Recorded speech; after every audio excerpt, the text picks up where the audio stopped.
오늘은 요한계시록 7번째 시간입니다. 요한계시록 7번째 시간으로 요한계시록 3장 14절부터 22절까지 말씀을 가지고요, 시련이 없는 신앙생활은 없다, 시련이 없는 신앙생활은 없다라는 제목으로 하나님의 말씀 함께 시간 나누겠습니다. 오늘은 소아시아에 있는 7교회 마지막 시간으로 이 라오디게아 교회에 관한 이야기입니다. 우리는 지금까지 이 요한계시록에 나와 있는 7개의 교회를 하나하나 살펴보면서 우리 전화교회는 지금 어느 교회에 비슷할까, 또는 우리가 교회니까 나는 지금 어떤 신앙에 지금 가까운 교회일까를 우리가 점검해 보았습니다. 제가 7개의 이 교회를 쭉 묵상해 보니까요, 이게 나는 이 교회야 이 교회야 이렇게 딱 구분되어지진 않는 것 같더라고요. 어떨 때는 에베소 교회 같은 데가 있고, 어떨 때는 빌라델피아 교회 같은 데가 있고, 이 7개의 교회가요 다 우리 가운데 공존을 하고 있는 것 같더라고요. 그래서 우리 가운데 7교회가 다 공존한다면 여러분, 우리가 어느 교회에 더 합당한 교회가 될까요? 당연히 칭찬받는 교회가 돼야 되지 않겠습니까? 저는 그래서 여러분들의 삶이 날마다 이 땅에 사는 날 동안 하나님으로부터 칭찬을 듣는 여러분 인생길 다 될 수 있기를 여러분 주님의 이름으로 축복드립니다. 오늘 이 마지막에는 라오디게아 교회는 어떤 교회일까요? 참 불행하게도 이 교회는요 칭찬이 하나도 없습니다. 이 교회는 예수님에게 책망만 듣는 교회였어요. 왜 책망을 들었을까요? 그들이 책망 들은 이유가 있습니다. 자, 주님께서 이 교회를요 이렇게 평가했습니다. 15절 말씀이거든요. 자, 15절 말씀을 읽어보겠습니다. 시작. 내가 내 행위를 아노니 내가 차지도 아니하고 뜨겁지도 아니하도다. 내가 차든지 뜨겁던지 하기를 원하노라. 아멘. 자, 지금 주님께서 진단합니다. 내가 내 행위를 안대요. 그러니까 지금 행위를 아시는 주님이 행위를 진단하는 겁니다. 내가 봤더니 니들이 차지도 않고 뜨겁지도 않다는 얘기예요. 여러분, 차지도 않고 뜨겁지도 않으면 그럼 어떤 상태입니까? 미지근한 거예요. 미지근한 거예요. 미지근한 상태인데 주님은 이 미지근한 상태를 책망을 하는 겁니다. 자, 이게 무슨 말일까요? 자, 지금 여러분들은 차지도 않고 뜨겁지도 않으니까 미지근한 상태, 이게 뭐가 책망에 들을 만해? 이렇게 얘기할 텐데요, 지금 라오디게아 교회에 있는 사람들이 이 편지를 딱 보는 그 순간 이게 무슨 말인지 금방 알아요. 근데 우리는 이걸 설명을 해드려야 이게 이런 뜻을 한 말이구나 라는 걸 알게 되는데, 제가 한번 설명을 드려볼게요. 이 모든 7개의 소아시아 교회에 주님께서 하시는 말씀 보게 되면은 다 그 도시의 특징과 관계가 있게 되는데, 이 도시도 예외가 아니었습니다. 지금 이 라오디게아 교회가 있는 이 라오디게아 지역은요 어떤 지역이면, 첫째로는 이 동네가 부자 동네입니다. 부자 동네. 먹을 게 풍부하고요, 산업이 발달되어 있고요, 특히 이 안과의 대학이 있을 정도로 여기는 그렇게 참 많은 부를 갖고 있는 도시였습니다. 근데 이 도시가 많은 풍족함을 갖고 있는데 한 가지 부족한 게 있어요. 뭐가 부족하느냐? 물이 부족합니다. 물이. 이 라오디게아 지역에 인근에 강이 흐르긴 흐르는데요, 물살이 너무 약해가지고 그 물살이 약하다 보니까 물을 이렇게 땡겨올 만한 힘이 없는 거예요. 그리고 건기 때가 되면 물이 다 바짝 말라버립니다. 그러니까 이 라오디게아 지방에서는 물을 어떻게 공급했냐면요, 그 도시에서 북쪽으로 10km 정도 떨어져 가지고 히에라볼리라는 도시가 있습니다. 이 히에라볼리라는 도시는 어떤 도시냐면요, 온천수가 나오는 도시예요. 근데 그냥 온천수가 아닙니다. 석회 성분이 다량 함유된 이 온천수는 어떤 피부병이 있다 하더라도 이 온천수 들고 가려면요 피부가 매끌매끌하는 그런 동네가 히에라볼리예요. 그러니까 그 히에라볼리에 있는 그 온천수를 이 라오디게아 지역으로 끌어당긴 겁니다. 10km의 수로를 파가지고 말입니다. 실제로 여러분, 지금 이 히에라볼리가 터키에 가게 되면요, 터키의 유명한 온천 관광지, 여러분 빠무칼레라고 있거든요. 빠무칼레. 이 빠무칼레가 바로 여기입니다.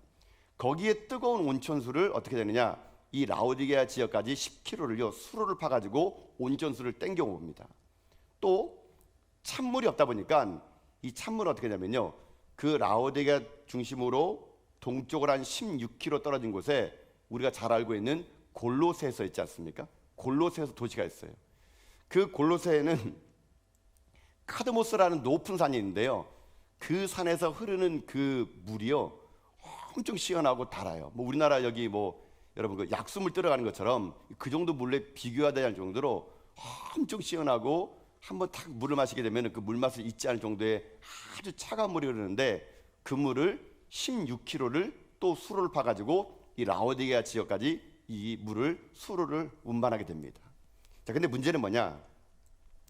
그 당시에 이 수로라는 것이 공사가 오늘날처럼 이게 상하수도가 발전되지 않기 때문에요. 어떤 곳은 그냥 땅에 고를 파가지고 물을 이렇게 갖고 오는 곳이 있어요. 제가 이번에 그 성지순례를 가가지고 이 라오디게아 교회를 가봤더니 그 당시에 수로를 끌고 왔던 도로, 그 수로가요. 지금도 거기 있어요. 지금도 그 도시 유적지를 발견한 것을 보니까 수로가 곳곳에서 있더라고요. 제가 그 도시에 딱 서가지고 눈을 딱 봤더니만은 북쪽으로 그 빠뭇갈래가 보이는 거예요. 온천수가 나오는데, 또 동쪽을 봤더니 골로새 그 교회에 있던 그 언덕이 보이더라고요. 거기서 온 수로가 지금도 거기 있어요. 근데 문제는 그 수로가 뭐가 문제냐? 그 빠뭇갈래에서 히에라볼에서 오는 온천수가 그 10km를 달려오는 동안에 물이 다 어떤 상태가 되어버리냐면은 미지근하게 식어버린다는 겁니다. 그러니까 식어버린 미지근한 물은요, 이게 그 피부염에 효과가 없어요. 그리고 식어버린 그 미지근한 물은 석회수가 너무나 많다 보니까 식수로는 쓸 수가 없습니다. 그러니까 이 물은 그냥 버리는 물이 돼야 됩니다. 또 지금 골로새에서 오는 16km의 그 물도요, 오다 보게 되면 그 물이 다 미지근한 지열로 인해 미지근하다 보니까는 식수로도 그게 맞지 않다 그러더라고요.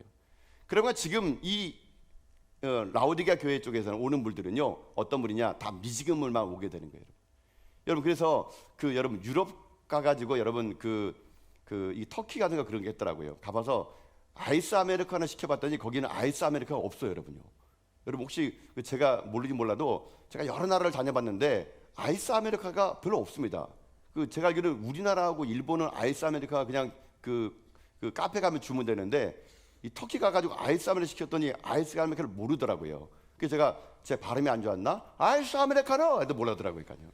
알고 봤더니 거기 아이스 아메리카노 없어요. 거기는 물이 워낙 안 좋으니까요, 따뜻하게 먹어요, 무조건요. 쉽게 하면 여러분 중국 가도, 중국이 왜 차문화가 발전되지 않습니까? 중국도요, 석회진이 많아가지고 거기는 뜨거운 물을 마시게 되세요. 그래서 차문화가 발전된 겁니다. 그래서 여러분 터키 가가지고 아이스아메리카노 시키면은요, 따뜻한 차에다가 얼음 몇 개 떨어져요. 이게 아이스 아메리카노 할 정도로 거기는 찬물을 먹으면 안 됩니다. 물이 워낙 안 좋아가지고요. 그러니까 지금 라오디게아가 딱 그 짝인 거예요. 온천수인 줄 알고 끌어당겼는데 시간 지나와서 라오디게아 가봤더니 다 식어버리고 석회수가 둥둥 떠가지고 피부염에도 효과도 없고 마시도 못하고, 동쪽에 있는 골로새도 그 물이 16km의 수로를 타고 오는 바람에 그 물이 어떻게 되느냐?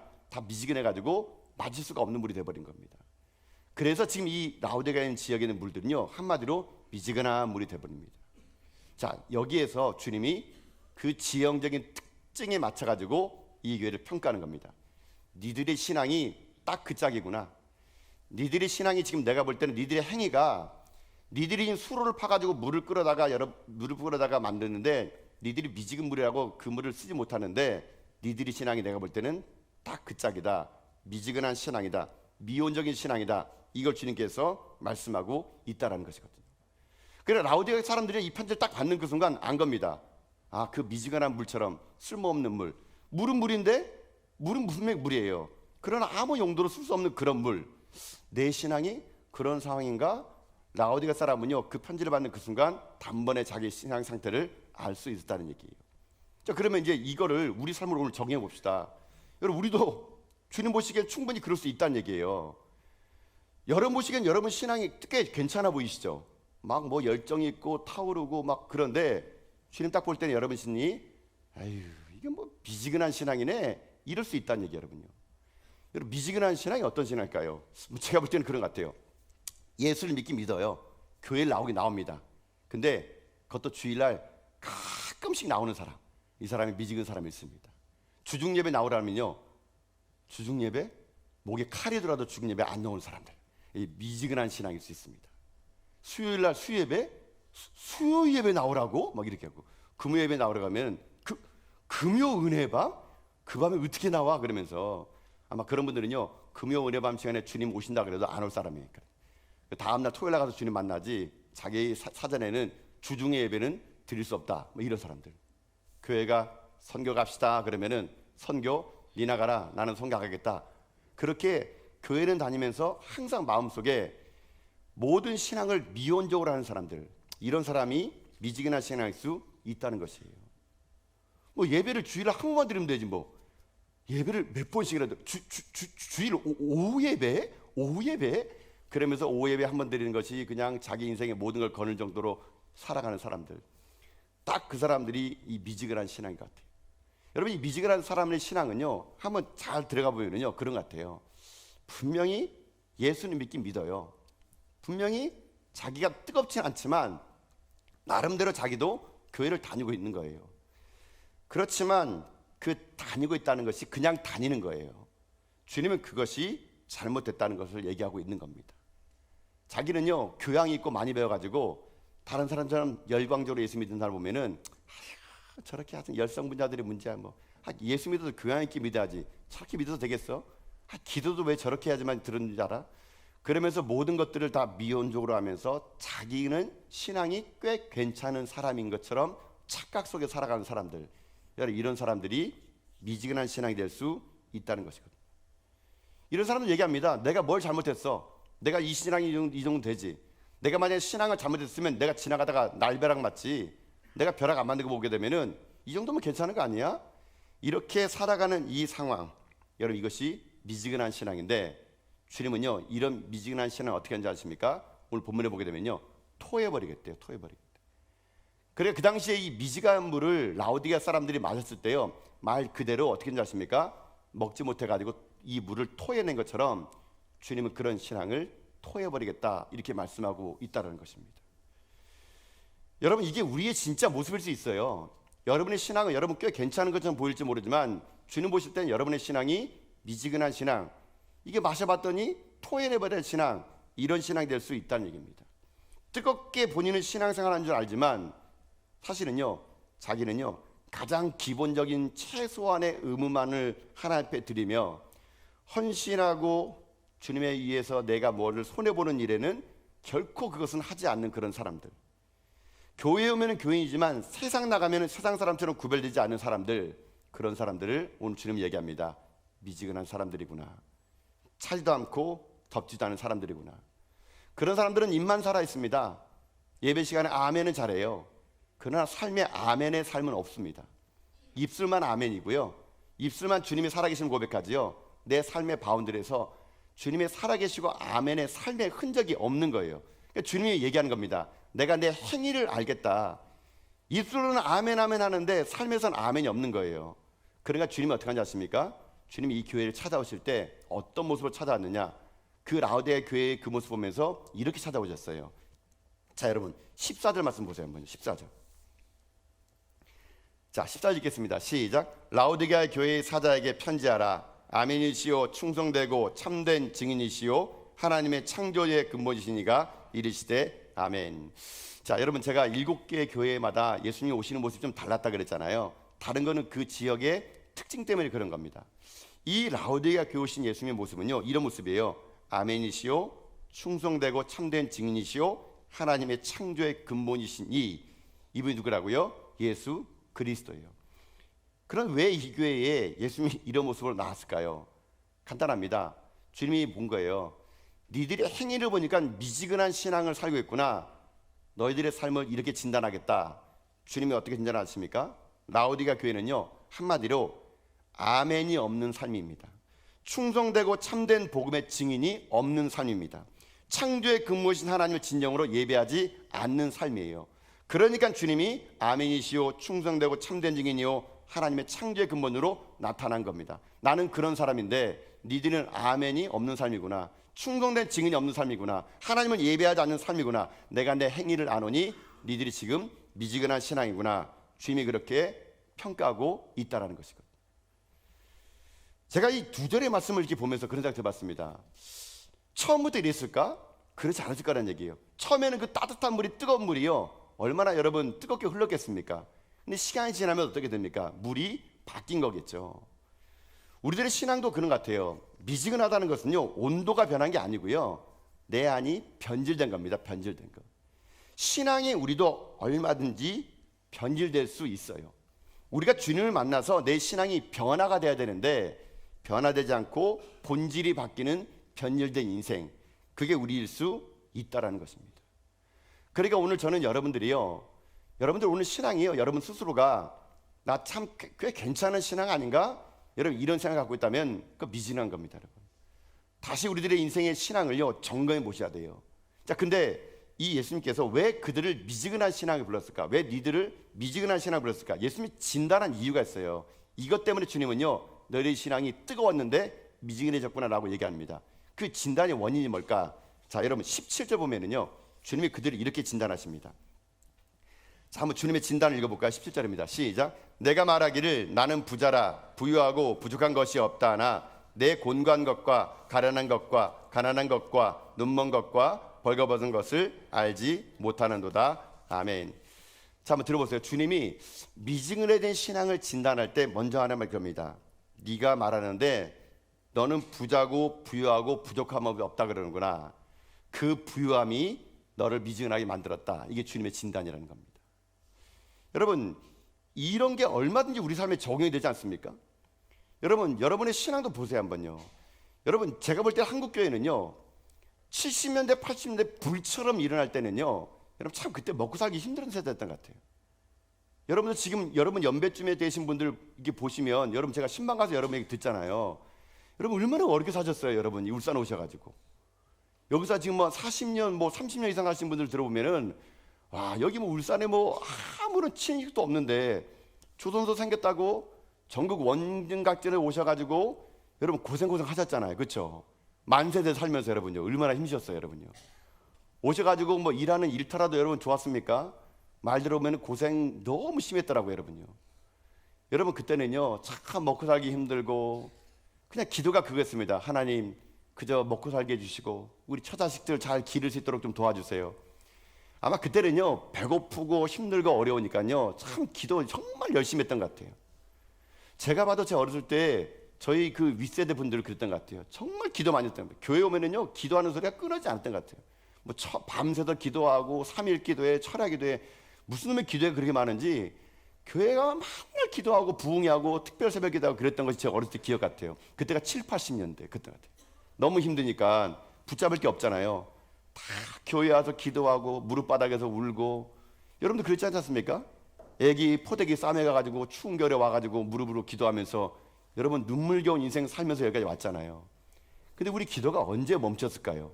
7, 80년대 그 고생했던 그 세대가 90년 넘어가면서 먹고 살만한 겁니다. 이제 괜찮아진 거예요. 굶어준 사람 없는 거예요. 우리가 먹고 살만하기 시작할 때부터 우리 가운데 없어진 게 뭔지 아십니까? 기도의 소리가 사라지는 겁니다. 이제 주님 그렇게 붙잡고 안아도요 먹고 살만해요. 기도해서 안 들어주면은 내 돈으로 해버리면 되지 그냥. 옛날에 돈이 없어가지고 주님 아니면 안 됩니다 했는데 웬만하면 돈 버니까요 주님 안 들어주면은 내 돈이 해버리면 됩니다. 나에게 간절함과 나에게 하나님을 향한 기대감이 점점 사라져버린 거는 오늘 본문처럼 그런 것 같아요. 부유함 때문에. 여러분 제가 부자가 나쁘다는 말 아니에요. 우리 하나님은 여러분이 복 주시기 원하십니다. 여러분이 잘 살기 원하세요. 여러분이 가난병을 끝내는 것이 아니라 부자가 되기 원하세요. 그러나 그 부가 하나님을 떠난 부가 된다면요 여러분 그 부는 여러분에게 악이 될 수 있다는 얘기거든요. 등 따쓰고 배부르고 자식들 공부 잘 시켜준 게 소원했던 그 시절을 벗어나 이제 등 따쓰고 배부렸더니 하나님은 어디 있냐고 하나님에 대한 열정마저 식어버리고 오히려 한 번요 큰 걸 누려보고 나니까요 그거에 한번 맛들이게 되면요 다시 어려운 시절로 못 돌아갑니다. 여러분요 그러다 보니까 남편이 은퇴했네요. 퇴직했네요. 옛날에 이만큼 살았는데 남편이 은퇴를 하니까 돈이 못 벌어오는 겁니다.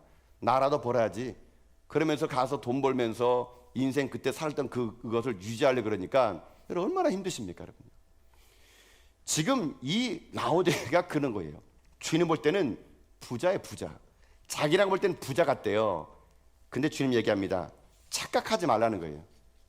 니들 눈에 니들이 부자 같지.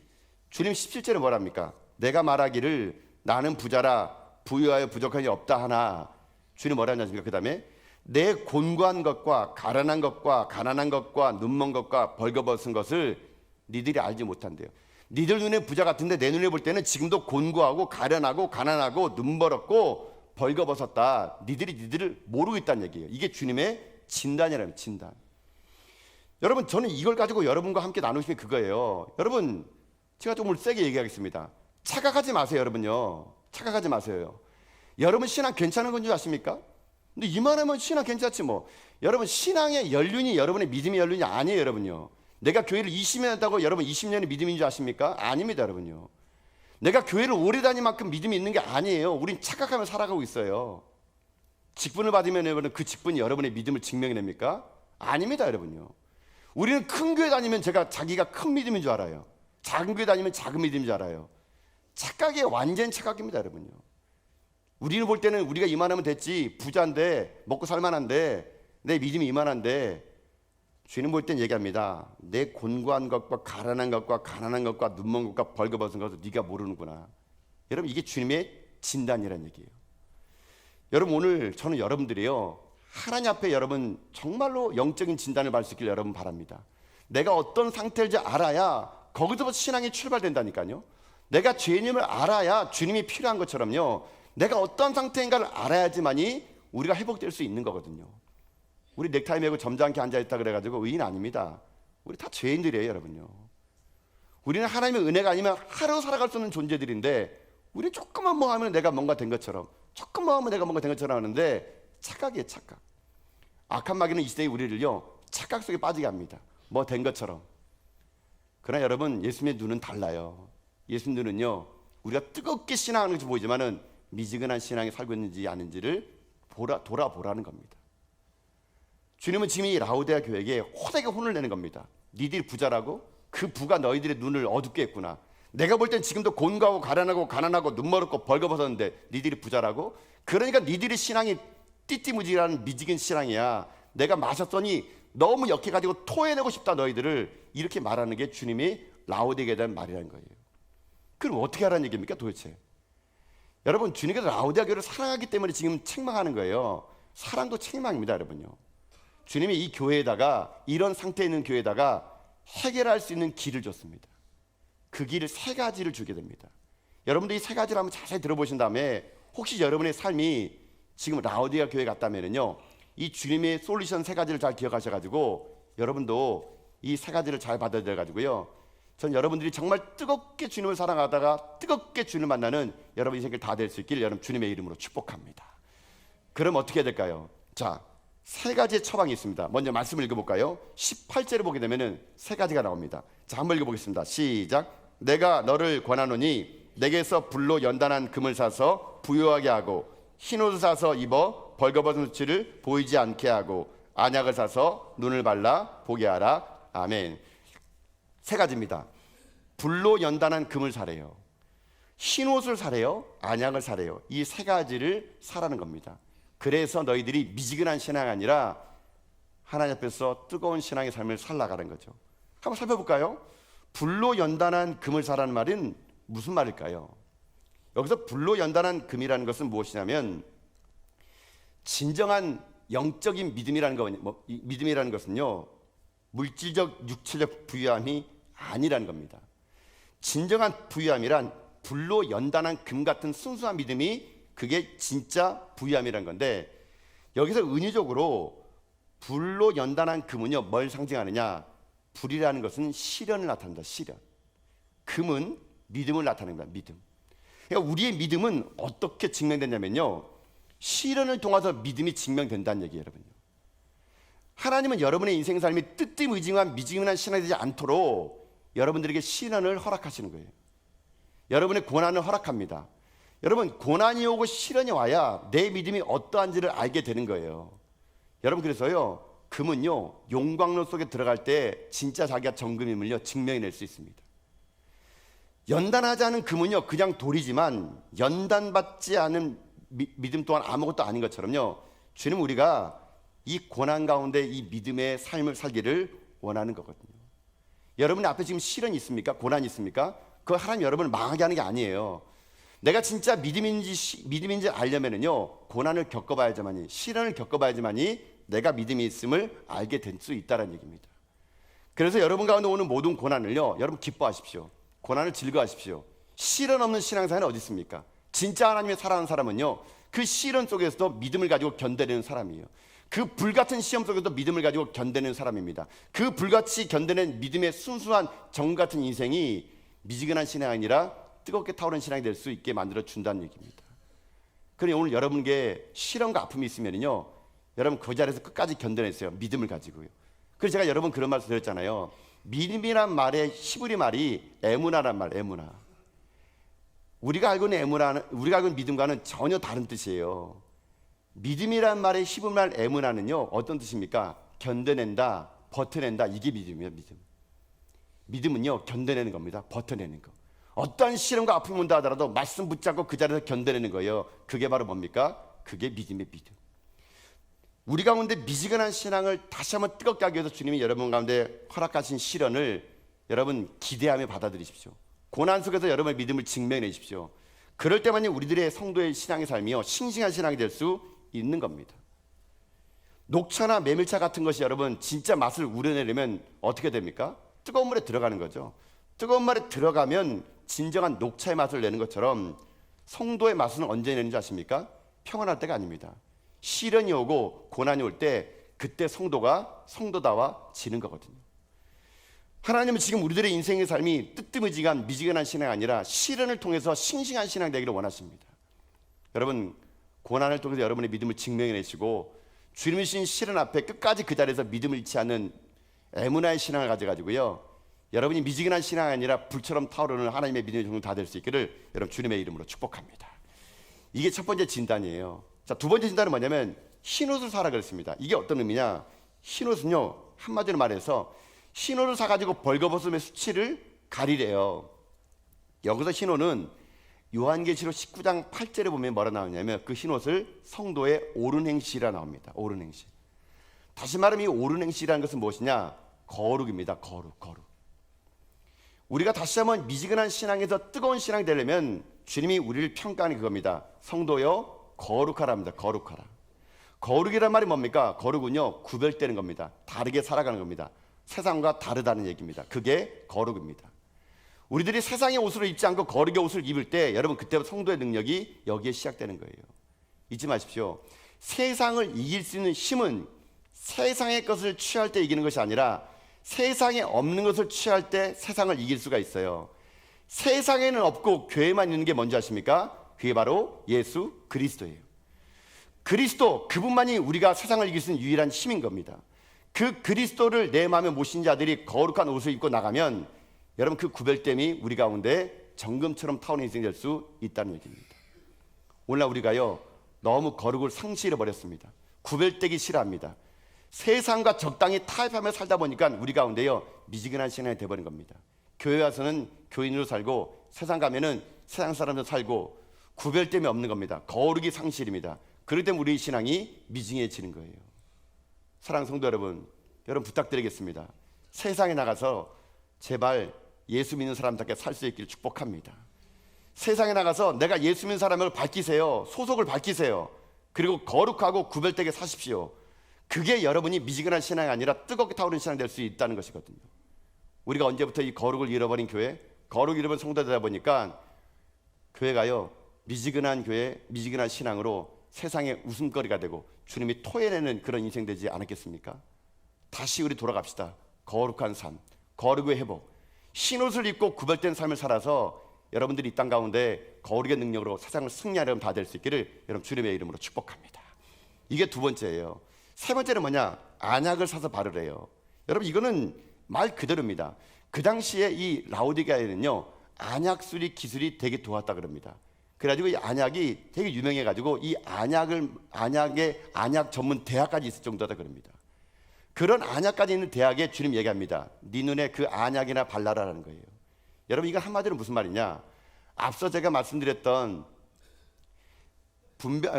거룩을 유지하는 거라든가 아니면은 믿음을 유지하는 거라면 이 세 번째는 뭐냐면요, 이거는 분별력입니다. 분별력. 눈에 안약을 바른다는 건 뭐냐면요, 무엇이 옳고 그른 것인가를 판단하는 얘기예요. 판단하라. 이것이 옳고 저것이 옳은 걸 모르는 분별을 잃어버린 이 영적인 맹인의 눈에 안약을 발라가지고 우리가요, 옳은 일을 하라는 겁니다. 여러분 잊지 마세요. 신앙은요, 열심보다 더 중요한 게 뭔지 아십니까?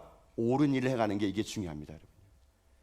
오히려 열심히 오히려 인생을 망치게 만들고 교회를 어렵게 하는 사람이 얼마나 많은지 모릅니다. 여러분 주님이 얘기하실 때 열심을 내라 회개하라 그렇게 꾸짖었거든요.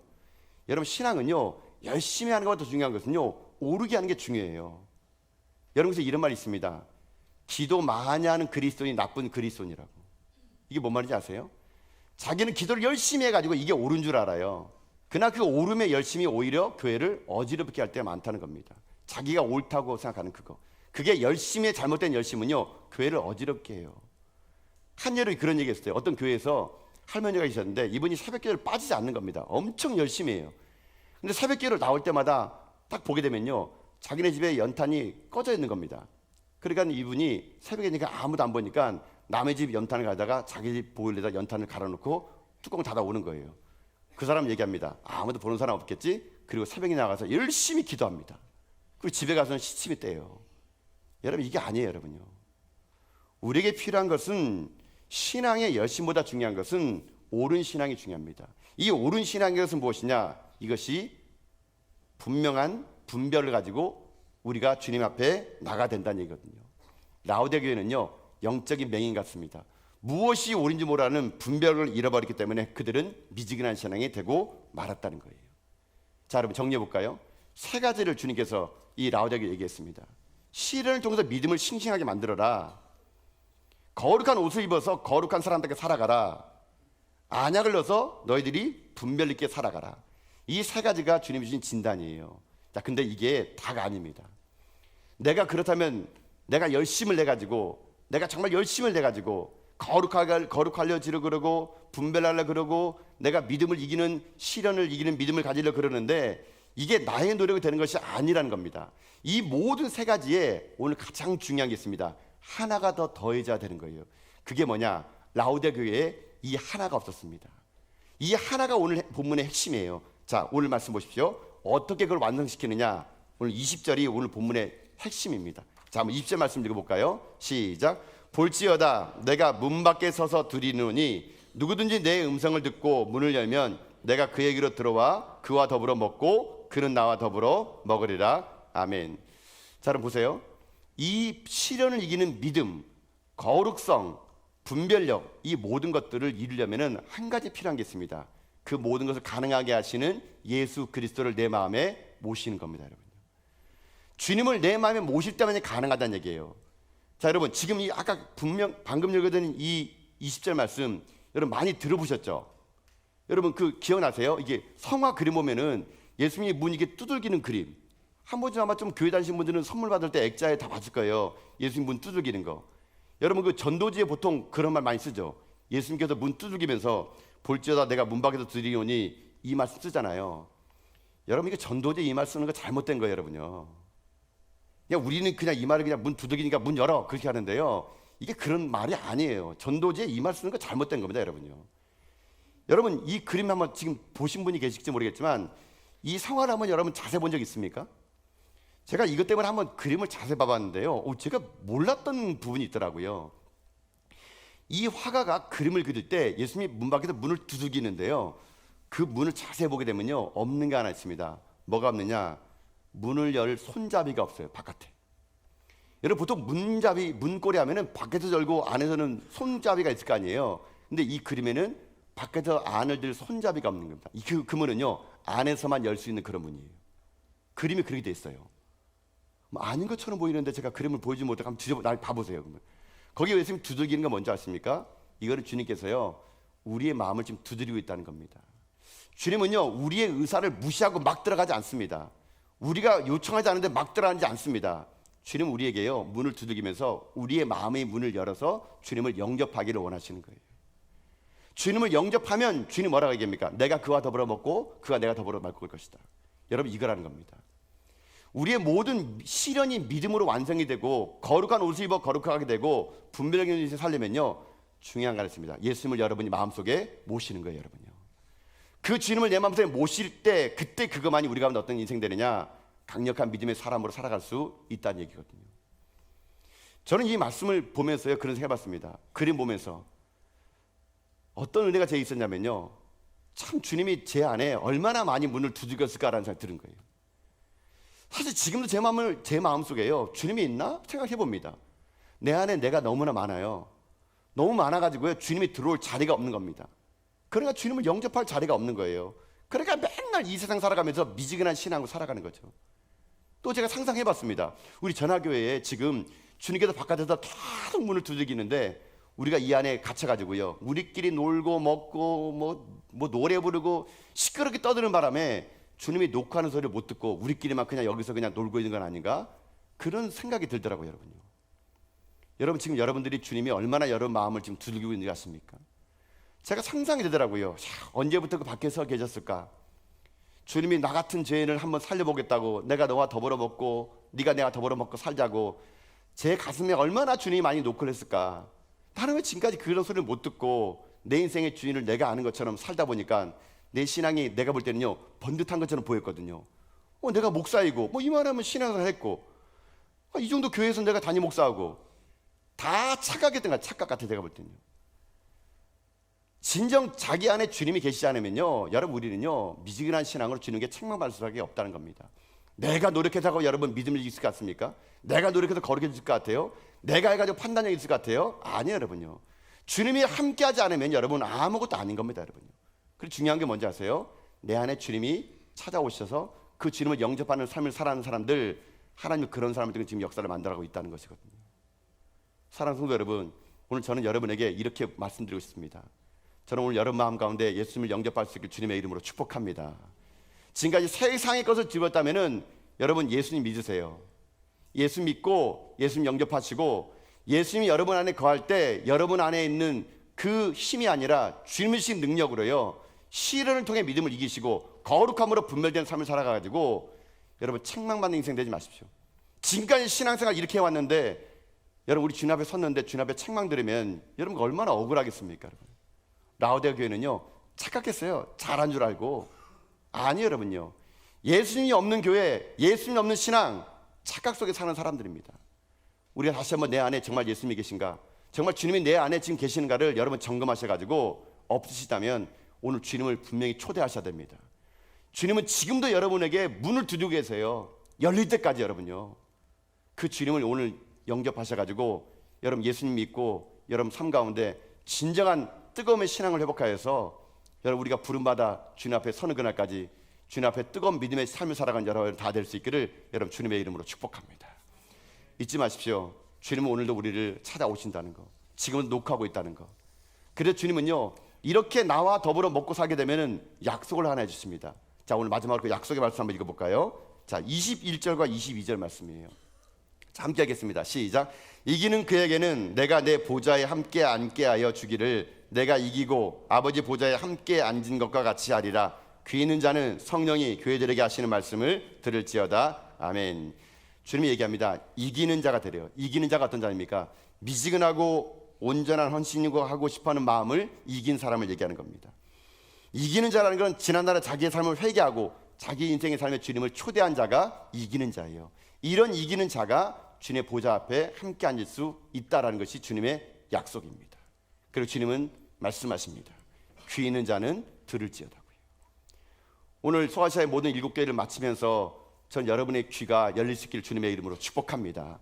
마음을 열고 귀를 열어 여러분 가운데 예수님을 중심으로 모시고 사십시오. 이 요한계시록은요 이기는 길이 딱 하나 있어요. 예수 중심성입니다. 예수 그리스도를 모시면 환난과 핍박 중에서 이길 수 있다. 이게 핵심이에요. 핵심. 도미니카 황제의 그 핍박 속에서 소아시아 7개가 이길 수 있는 길은 하나예요. 중심 되신 예수 그리스도, 그분을 모실 때만이 이게 가능하다는 것을 강조한다는 것입니다. 아무쪼록 우리 안에 예수님을 모시고 그 주님과 함께 더불어 먹고 살면서 이 땅의 어떤 어려움과 아픔도 믿음을 이겨나가 우리 신앙이 미지근한 신앙이 아니라 불처럼 타오르는 뜨거운 신앙이 되어 주님의 얼굴 뵙는 저 여러분 다 될 수 있기를 여러분 주님의 이름으로 축복합니다. 아멘.